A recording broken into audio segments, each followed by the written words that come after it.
Gillian Henwood's phone rang at 3:27 in the morning. She wasn't asleep. She was once again studying old unsolved cases that had piled up in the Raymore Precinct archives. The small industrial town in Maryland had never been known for its crime rate, but when something serious happened, solving it became a matter of honor for Gillian. "Henwood here," she said, taking a sip of cold coffee from her mug. "Detective, we have a double homicide at the abandoned Thompson warehouse," said the voice of Ray, the officer on duty. "Patrol officers discovered the bodies during their rounds. They've never seen anything like it." Gillian sighed. At 42, she had seen enough to know that when patrol officers with 10 years' experience said, "never seen anything like it," the case promised to be complicated. "I'm on my way. Have the forensic team been called?" "Yes, ma'am, they're already on their way. I've sent you the address." At night, the industrial area of Raymore looked like the set of a horror movie. Abandoned buildings, dim streetlights, and a few scattered work lamps in the factories that were still operating. The old Thompson warehouse had ceased operations 15 years ago when the textile factory closed. Now it was a gathering place for homeless people, teenagers, and those who needed a place for shady deals. Gillian parked her car next to the police cars, whose flashing lights painted the walls of the warehouse red and blue. Pulling on gloves and shoe covers, she walked under the police tape. "What do we have?" she asked Officer Pete Jackson, who met her at the entrance. "Two dead, detective. A man and a woman. The man's ID says he's Shota Zali, 40 years old. The woman is Dakota Newman, 30 years old."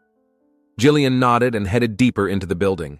The air was musty, with a hint of rust and something heavier, the metallic scent of blood. In the middle of the former warehouse were two bodies.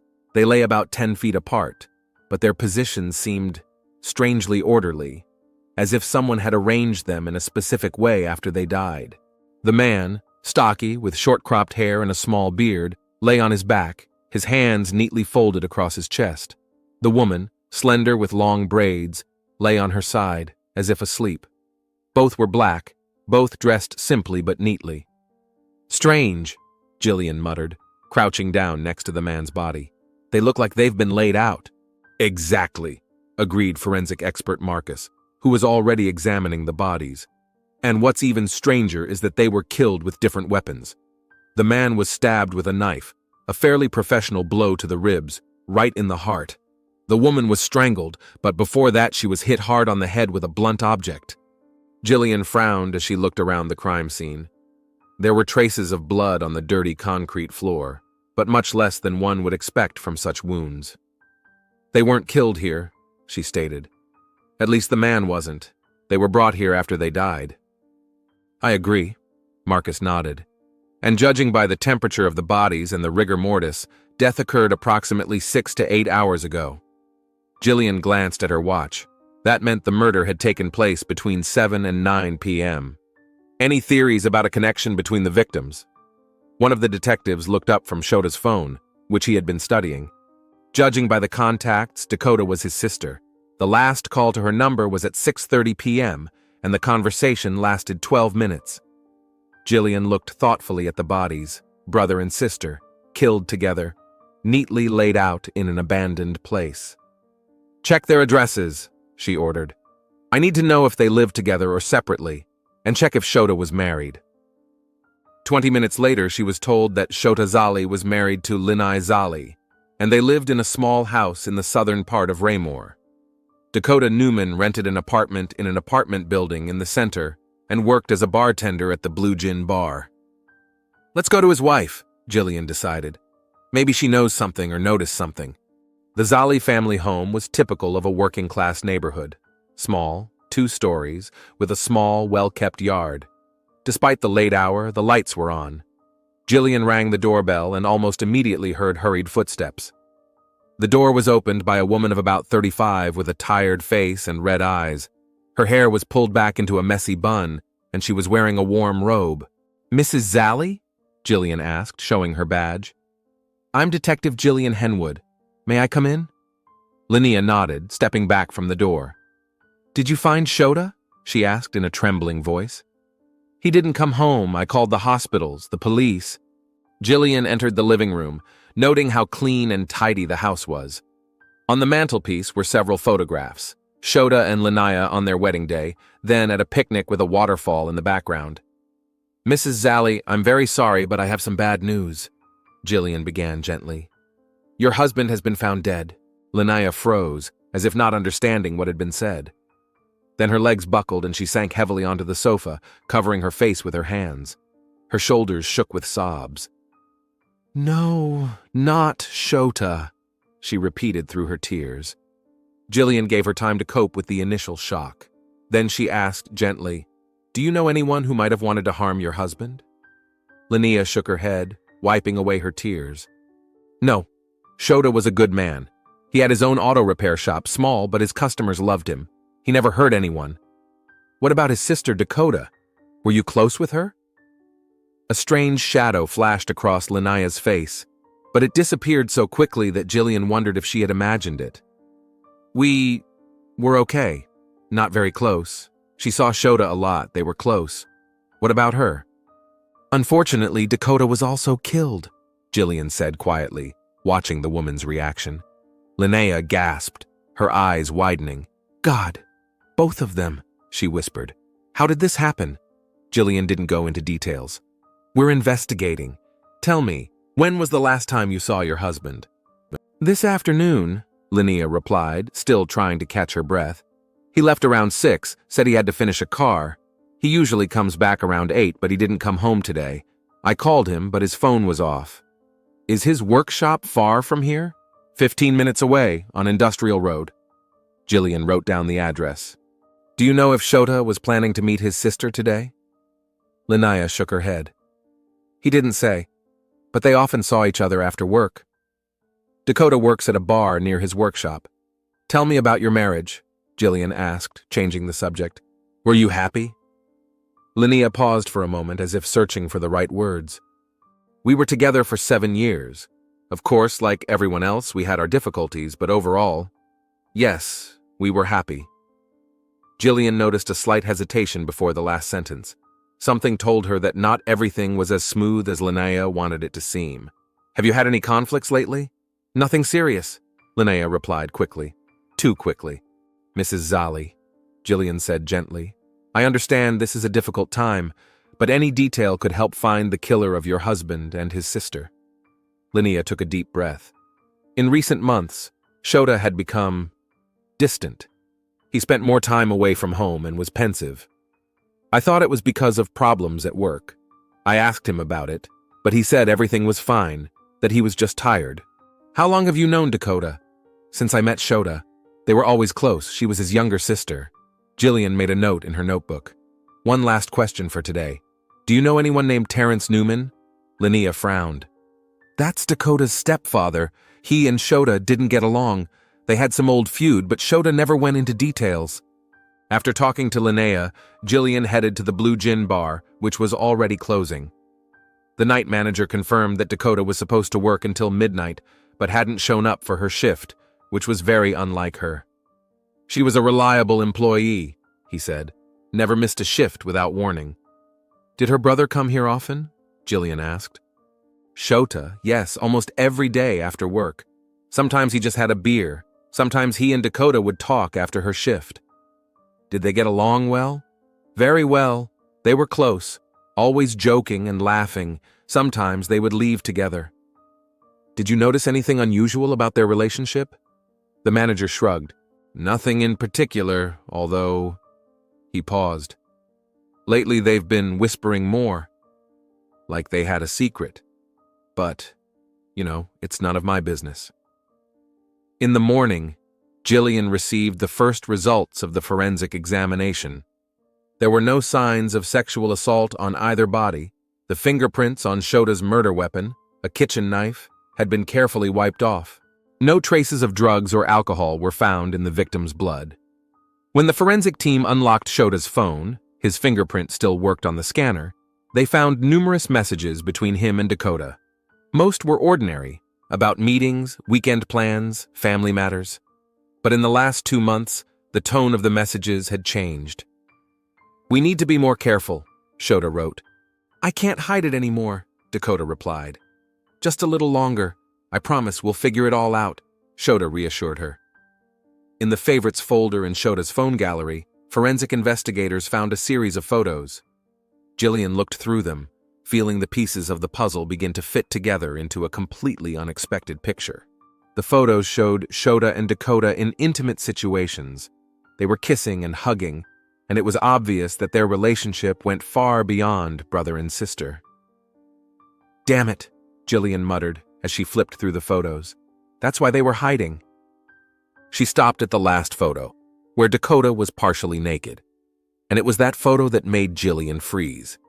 Dakota's body in the photo had anatomical features that clearly indicated that she was biologically born a man. Jillian slowly put down her phone, realizing that she had just discovered a motive that could lead to a double murder. If Linnea found out that her husband had been in an intimate relationship with his own sister, who was also a transgender woman, it could cause an extremely strong emotional reaction. But there was something else that bothered Jillian. The bodies were arranged too neatly at the crime scene. There were different murder weapons, and there was no mess. It didn't look like a crime of passion, but rather a carefully planned murder. The morning after the bodies were discovered, Jillian Henwood began by visiting Dakota Newman's apartment. It was a typical one-room apartment in a high-rise building, small but clean and tidy. There were books on psychology and gender studies on the shelves, several bartending course diplomas on the walls, and a photo of Shota with the Great Lakes in the background. In the bathroom, Jillian found hormone therapy drugs and other medications, confirming that Dakota was in the process of transitioning. A neighbor on the same floor, an elderly woman named Gloria, said that Dakota had lived there for about 3 years. "She was a very polite girl," Gloria said. "She always said hello and sometimes helped me with my shopping. She didn't talk much about her past, but I knew she was a transgender woman. She didn't hide it, but she didn't flaunt it either." "Did you know her brother Shota?" "Of course, he often came to visit her. Sometimes they cooked dinner together. I could smell it. Dakota said they were very close, that her brother supported her when she decided to live as a woman." "What about the rest of her family?" Gloria frowned. "There was a terrible scandal here once. Some man was yelling at her in the hallway, calling her the worst names. Shota was with her at the time. He came out and they almost got into a fight. Dakota later said it was her stepfather, who never accepted her choice." Jillian made a note in her notebook. Terrence Newman, the stepfather Linnea mentioned. "Do you know if Dakota worked anywhere else besides the bar?" "She said she worked at a club, but not here in the big city. Then she came back to Raymore and started a new life." From Jillian's neighbor, she went to Shota's auto repair shop. It was a small but clean space with 2 car lifts. Shota's assistant, a young guy named Jaden, was clearly shaken by the news of his boss's death. "I can't believe it," he repeated, shaking his head. "Shota was so normal, you know, fair. He never cheated his customers, always paid on time." "How long have you been working here?" 3 years. Shota took me on when no one else would. I had some trouble with the law, petty theft, but he gave me a chance." "Did you know his sister Dakota?" Jaden nodded. "She came by a lot. She and Shota were very close. Sometimes she brought him lunch and they would talk in his office." "Did you ever notice anything unusual about their relationship?" Jillian asked cautiously. Jaden hesitated. I don't know. Maybe it doesn't mean anything, but sometimes, when they thought no one was looking, they would hold hands or Shota would put his arm around her waist. I didn't want to think anything of it, you know? Maybe they were just really close as brother and sister. Did Shota's wife, Linnea, come here often? Rarely. She and Dakota weren't exactly on bad terms, but there was always some tension between them. Linnea would come over when Dakota wasn't around. Jillian returned to the station and compiled preliminary profiles of both of Shota Zali's victims, a successful local auto mechanic, a good employer, and outwardly happily married to Linnea. Dakota Newman, a transgender woman who worked as a bartender and had a close relationship with her brother that may have become intimate. She was in the process of drafting a request for a warrant to check the financial records of both victims when there was a knock on her door. "Detective Henwood?" Linnea Zali stood in the doorway. "May I come in?" Jillian nodded, gesturing toward a chair. "Of course, Mrs. Zali. How can I help you?" Linnea looked pale, with dark circles under her eyes. She fidgeted nervously with the strap of her bag. I remembered something that might be important. You asked about Terrence Newman, Dakota's stepfather. Yes, Jillian confirmed cautiously. About a month ago, Shota came home very upset. He said he ran into Terrence near the workshop and that Terrence threatened him. Something like, "I know what's going on, and you'll regret this." Did Shota explain what Terrence meant? Linnea shook her head. He dismissed it, said Terrence was just jealous that Dakota was closer to him than to her stepfather, but he was scared. I could see it.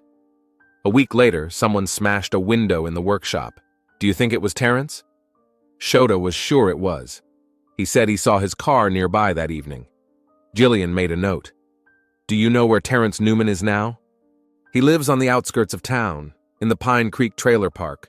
He works on a construction site, I think. After Linny left, Jillian organized a search for Terrence Newman. He was found quickly. He was indeed living in the trailer park and working on the construction site of a new shopping center. Meanwhile, forensic experts found fingerprints on a piece of fabric near Dakota's body. A database check revealed a match with Terrence Newman, who had several arrests for assault and domestic violence. That doesn't prove he's the killer, Jillian told her assistant, Officer Morris. But it's enough for a search warrant and an interrogation. Terrence Newman's trailer was small and cluttered. Empty beer cans, dirty clothes, and fast food boxes were scattered everywhere. Several knives were found in the closet, one of which matched the murder weapon used on Shota. There were no traces of blood on it, but it could have been carefully cleaned. Terrence himself was arrested at a construction site. A large man in his mid-30s with a hard face and calloused hands, he didn't look surprised when the officers approached him. I knew you'd come, he said to Jillian in the interrogation room, as soon as I heard about them on the news. Why did you decide that, Mr. Newman? Because I hated them both, and everyone knew it, especially that bitch Linnea. Jillian raised an eyebrow. You know Shota's wife? Of course. She came to see me a couple of months ago, asking about Dakota. She wanted to know what was wrong with him, with her, why she looked like a woman. And what did you tell her? Terrence grinned. The truth. That her husband was fucking his own brother, who thought he was his sister. Jillian kept a straight face. Where were you last night between 7 and 10? At home, alone. No one can confirm that? I said alone. Your fingerprints were found at the crime scene. Terrence didn't look surprised. Maybe. I was at Dakota's last week. We talked. I tried to convince her to end this circus with Shota. She said she loved him and was going to tell Linnea the truth. And how did you respond? I said it was their business. Let them kill each other. At that moment, Jillian felt a slight uneasiness. Something didn't add up. Terrence was too candid. He admitted his hatred too easily, and it was too convenient that he had no alibi, and the fingerprints were only on a piece of cloth, not on the murder weapon. Did you threaten Shota a month ago? Month? Yes, I told him that if he didn't leave Dakota alone, I'd tell everyone about their little secret. That's not a death threat, Detective. After the interrogation, Jillian gathered her team. Something's not right here, she said. Terrence is too convenient a suspect. Let's not forget about Linne Zali. I want to put her under surveillance. 2 plainclothes officers began following Linnea. They reported that after going to the police station, she did not return home, but drove to an industrial area where Shota's workshop was located. However, instead of going to the workshop, she headed to a small storage unit rented in her husband's name, which had not been mentioned before. Linnea spent about an hour there, then left with several bags, which she threw into various trash cans on her way home. She's getting rid of evidence, Officer Morris suggested, as he and Jillian examined the contents of one of the bags they had managed to retrieve. Inside were women's clothes with faint stains that looked like blood and several sheets of paper, printouts of messages between Shota and Dakota. But why frame Terrence? Jillian wondered aloud. She would have had to get his fingerprints beforehand, plant the evidence. Maybe she's been planning this for a long time, Morris suggested. If she found out about their relationship earlier than she's saying. Jillian tapped her fingers thoughtfully on the table. Check all the surveillance cameras in the industrial area for last night, especially near Shota's workshop and the warehouse where the bodies were found. A few hours later, Officer Jackson brought the first results. "There's a recording from the gas station across from Shota's workshop," he said, opening his laptop. 8 o'clock in the evening, Shota is closing up shop. A silver sedan, similar to Lina's car, pulls up. He gets in and they drive away. Toward the warehouse? No, in the opposite direction, but there's another camera at the entrance to the industrial park. On this recording, at 9:30 p.m., the same silver sedan drove into the industrial park where the abandoned warehouse was located. A woman who looked like Linnea was behind the wheel, but her face was difficult to make out. In the back seat, there was a large object covered with a cloth. "A body," Jillian said quietly. She was transporting a body. But where's Dakota? And why didn't the camera catch Terrence? "Maybe he wasn't there," Jillian said thoughtfully. "Check if there are any cameras near Dakota's apartment." It turned out that there was a camera in the store across from Dakota's house, pointing at the entrance. At 6:45 p.m., Dakota left the house and got into the same silver sedan. The woman who looked like Linny was behind the wheel again. "That doesn't match Linny's statement," Morris said. "She claimed she didn't see Shota or Dakota that evening." "If that's her behind the wheel," Jackson added cautiously, "the quality isn't very good." Jillian looked at her watch. It was late at night, but she felt she was close to solving the case. "Keep looking for recordings. I'll check out one theory." She returned to the Blue Gin bar where Dakota worked. It was around 2 in the morning and the bar was closing. A few regulars were still sitting at the counter. "Detective Henwood," greeted the same night manager. "Any news on Dakota?" "The investigation is ongoing. Tell me, were you working the night before last?" "Yes, from 6 until closing." "Was Dakota supposed to work that shift?" "Yes, but she called and said she wasn't feeling well. That was unusual for her." "Who else was at the bar that night? Any regulars?" The manager thought for a moment. "The usual crowd. Oh, Earl was here," he said, pointing to an elderly man in the corner of the bar. "He's here every night from 6 until closing." Jillian approached Earl, introduced herself, and asked if he remembered the night before last. "Of course, detective," Earl replied, sipping his whiskey. "I don't miss much."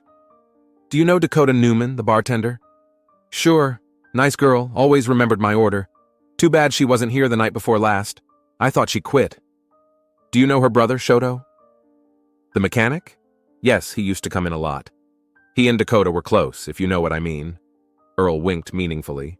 "Did you see anything unusual the night before last?" Earl took a sip from his glass. "Now that you mention it, yes, there was one strange thing. A woman came in asking for Dakota. She said she was a friend. Can you describe her? Slim, beautiful black woman in her early 30s. Well-dressed but nervous. Would you recognize her from a photo?" Earl nodded.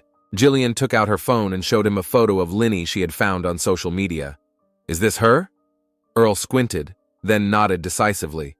"Yes, that's definitely her. I'm good with faces, detective. She asked where Dakota was and when she would be back. I told her she hadn't come in for her shift. Then this woman looked... I don't know how to explain it. Like something wasn't right." "Did she say her name?" "No, but the manager recognized her and said something like, 'You're Shota's wife, right?'" She nodded and left quickly. Jillian thanked Earl and left the bar.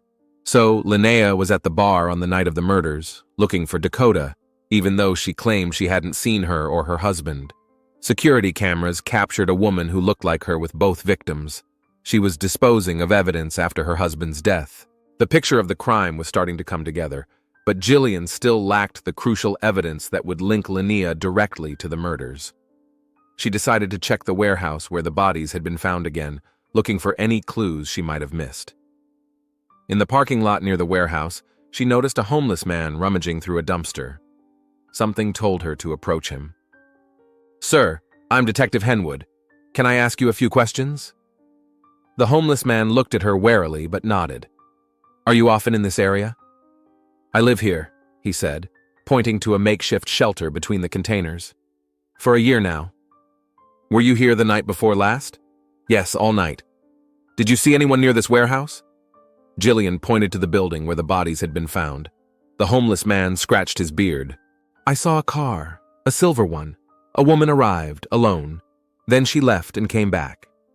Then she drove away again and came back, but this time with something heavy in the trunk. Did you see her face? Yes, she got out of the car and opened the warehouse door. A young black woman, pretty. Jillian took out a photo of Linnea. Is this her? The homeless man looked closely at the photo and nodded confidently. Yes, that's definitely her. I'm good at remembering faces. It's important on the streets, you know. What was she doing? The first time, she just went inside and didn't stay long. The second time, she brought something in, looked like a person, and he wasn't moving. The third time, she brought someone else in. I thought maybe it was drugs or something, so I didn't go near. Jillian felt her pulse quicken. This was the witness testimony she had been looking for. Are you sure it was this woman? The homeless man looked at the photo again and said firmly, Detective, I may not remember what I ate yesterday, but I don't forget faces. It was her, 100%. The next morning, Jillian returned to the holding cell where Terrence Newman was being held. Despite the evidence against him, she was almost certain of his innocence, but she needed to hear his side of the story again. Terrence sat at the table, tired and angry. The night in the cell had not improved his mood. I've already told you everything, he snapped when Jillian entered. I didn't kill Shota or Dakota. I know, Jillian replied calmly, sitting down across from him. But I need to understand why your fingerprints were at the crime scene. Terrence sighed, rubbing his face with his hands. I told you. I was at Dakota's last week. We talked. Maybe some of her things ended up there. What exactly happened between you and Dakota? Be honest, Mr. Newman. Terrence was silent for a long time, then looked Jillian straight in the eye. I hated what was happening between them. Not because Dakota was a woman, that's her business, but because they were brother and sister, for God's sake. It's wrong. I tried to talk some sense into them both. Did you know about their relationship for a long time? About 6 months ago, I saw them together by accident. They didn't know I saw them. After that, I tried to talk to Dakota, but she just defended Shota. She said they loved each other, that it wasn't incest because she was a woman. I told her they needed help, that it wasn't normal. And you decided to tell Linny? Terrence shook his head. No, I threatened to tell her, but I didn't. I thought it would be better if they confessed themselves. Then I met Shota and told him that if he didn't stop and tell his wife the truth, I would do everything myself. And then? Then Linny came to me herself. It was strange. She said she wanted to know the truth about Dakota, why I hated her. I didn't want to say anything, but she seemed to already know. She just wanted confirmation. Jillian made a note. So Linnea found out the truth about Dakota and his relationship with Shota earlier than she claimed. When exactly did she come to see you? About 3 weeks ago. She seemed calm, too calm. She asked about my conflicts with Shota, whether I had threatened him. I didn't think much of it at the time, but now, I think she was already planning something then. After talking to Terrence, Jillian organized another search of Dakota's apartment. This time, they searched more thoroughly, behind paintings, under floorboards, in ventilation ducts. In one of them, they found a sealed bag with a diary. Jillian carefully opened it. The diary began about 3 years ago, when Dakota had just returned to Raymore. Today, I saw Shota after so many years. He's the only one who has always accepted me for who I am. I don't know if I'll ever be able to thank him for his support. Jillian flipped through the pages, noting how the entries changed over time. At first, it was gratitude to her brother for his support during her transition, then embarrassment at her new feelings, then an admission of mutual affection that went beyond family ties. We both know this is wrong, but I can no longer deny that I love him as more than a brother, and he loves me as more than a sister. We didn't choose this. It just happened. The last entries were disturbing. Shota says we need to be careful. Linnea is getting suspicious. I suggested telling her everything, but he's afraid of her reaction. He says she's not the type to just accept it and walk away. I'm tired of hiding. The last entry was dated 3 days earlier, the day before the murder. It's decided. Tomorrow, it will all be over. Shota has finally agreed to tell Linnea the truth. We'll meet at the bar, and then he'll go home and explain everything to her. I'm scared, but it can't go on like this. We deserve a life without lies. Jillian closed the diary. So, Shota and Dakota had planned to confess their relationship to Linnea that very evening when they were killed. Perhaps Linnea had somehow found out about it in advance and decided to act first. Back at the station, Jillian found a message from the surveillance officer. Linnea had left her house early in the morning with a large bag and headed for the bus station. "She's trying to escape," Jillian said, grabbing her jacket. "Put out an APB. A silver sedan. We have the license plate number." They intercepted Linnea at the bus station. She was sitting in the waiting room with a ticket to Chicago and a large bag. When Jillian approached her, Linnea didn't even try to run away. She just looked up, her eyes filled with exhaustion. "I knew you'd come," she said quietly. "I saw your people watching the house. Mrs. Zali, you'll have to come with us to the station." Linnea stood silently and allowed herself to be handcuffed. In the interrogation room, Linnea sat upright with her hands folded on the table. She no longer tried to pretend to be a grief-stricken widow. "Before we begin," Jillian said, "I want to tell you that we have a witness who saw you at the warehouse on the night of the murder. We have security camera footage showing you picking up Shota and Dakota. We have items with bloodstains that you tried to dispose of." Linnea remained silent, staring at a spot on the wall. "We also found Dakota's diary. She wrote that she and Shota were going to tell you everything that night. Did you find out about this somehow?" Linnea slowly raised her eyes. "I've known for a long time," she said quietly. "I just didn't want to believe it." "How did you find out?" 2 months ago, I installed a hidden camera in our bedroom. Shota started distancing himself, coming home late, often talking on the phone in whispers. I thought he was having a fling. I wanted to find out who it was." Jillian nodded, taking notes. "And what did you discover?" Linnea smiled bitterly. "He was talking to Dakota. He said he loved her, that he wanted to be with her, that he was tired of lying to me. I couldn't believe my ears. His sister?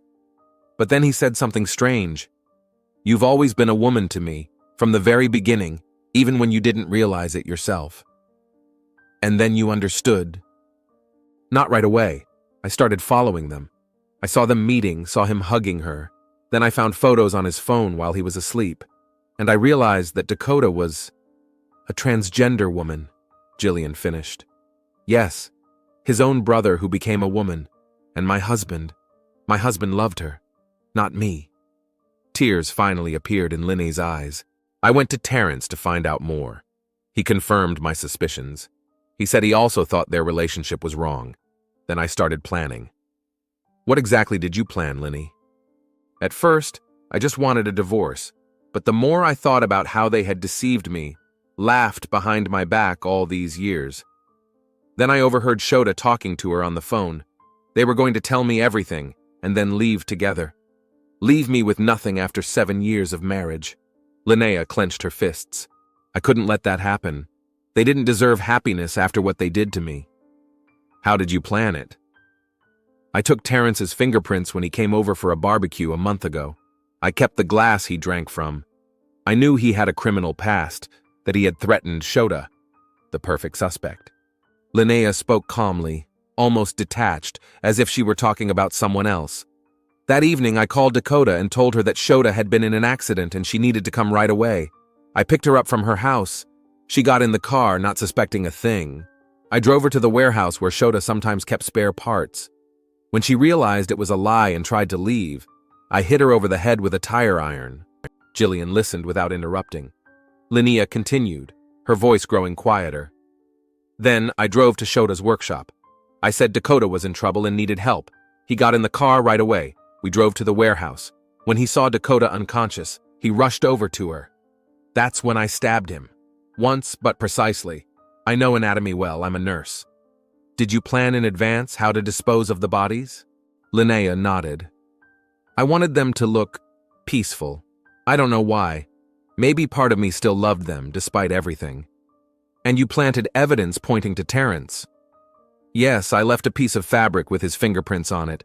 I used a knife that looked like his. I thought it through. But you didn't consider the surveillance cameras and witnesses," Jillian finished. Linnea lowered her head. "I just wanted to leave. Start a new life somewhere where no one knew this story." Jillian closed her notebook. "Linnea Zali, you are under arrest for the first-degree murder of Shota Zali and Dakota Newman." As the officers led Linnea away, she paused at the door and turned to Jillian. You know, Detective, the worst thing isn't that he loved someone else. It's that our whole life, all 7 years of it, was a lie. Every day, every kiss, every I love you. It was all fake. What do you think is worse, killing 2 people or pretending to love someone for 7 years? Jillian didn't answer. Linnea nodded as if she hadn't expected an answer and left, accompanied by the officers. After Linnea's arrest, Jillian returned to Zally's house. With a search warrant in hand, she found the hidden camera Linnea had mentioned, a small device cleverly concealed in a wall clock in the bedroom. The memory card contained recordings of Shota's phone conversations, confirming Linnea's words. In Linnea's desk drawer, they found a notebook with a detailed plan of the murder, step by step, including the purchase of the knife, the use of Terrence's fingerprints, and even the time it would take to transport the bodies. "She thought it all out," Officer Morris said, looking through the notes. "Cold calculation." "Not exactly," Jillian objected. "It wasn't cold-blooded planning. It was the reaction of someone whose world had fallen apart. She acted out of pain, out of a sense of betrayal." "That's no excuse for murder." "Of course not. But it explains why she made so many mistakes despite her careful planning. Her emotions clouded her judgment." The trial of Linnea Zally captured the attention of the entire town of Raymore. The story of a love triangle involving a transgender woman and her brother shocked the conservative town. Linnea pleaded guilty, which shortened the trial. She was sentenced to life in prison without the possibility of parole for 2 counts of first-degree murder. Terrence Newman was released from custody. He personally thanked Jillian for not believing he was guilty, despite the evidence.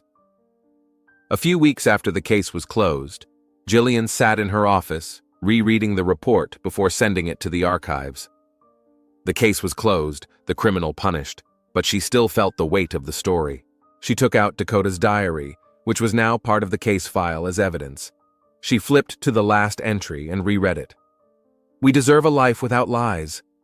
Jillian thought about how many layers of deception there were in this story. Shota had deceived Dakota's wife, and Shota had deceived everyone around them by hiding the true nature of their relationship. Linnea had deceived them both, luring them into a trap and then trying to deceive the investigation. Lies begat lies, creating a web that entangled everyone involved in this tragedy. She closed the case file and set it aside. Outside, rain began to fall, the drops drumming against the glass as if trying to wash away all the dirt and pain in the world. Jillian thought of Linnea sitting in her prison cell, of the pain of betrayal that had driven her to murder, of Shota and Dakota, whose forbidden love had led to their deaths. Life is rarely black and white, Jillian thought. Most of the time, it consists of endless shades of gray, where it is difficult to distinguish truth from lies, right from wrong. There were no innocents in this case, only people broken by their own decisions and circumstances. She got up, threw on her raincoat, and stepped out into the rain. A new day, new tasks, new mysteries to uncover. The world kept turning, despite the tragedies that occurred every day, and her job was to at least sometimes restore justice in this imperfect world of broken mirrors, where everyone sees only the reflection of the truth they want to see.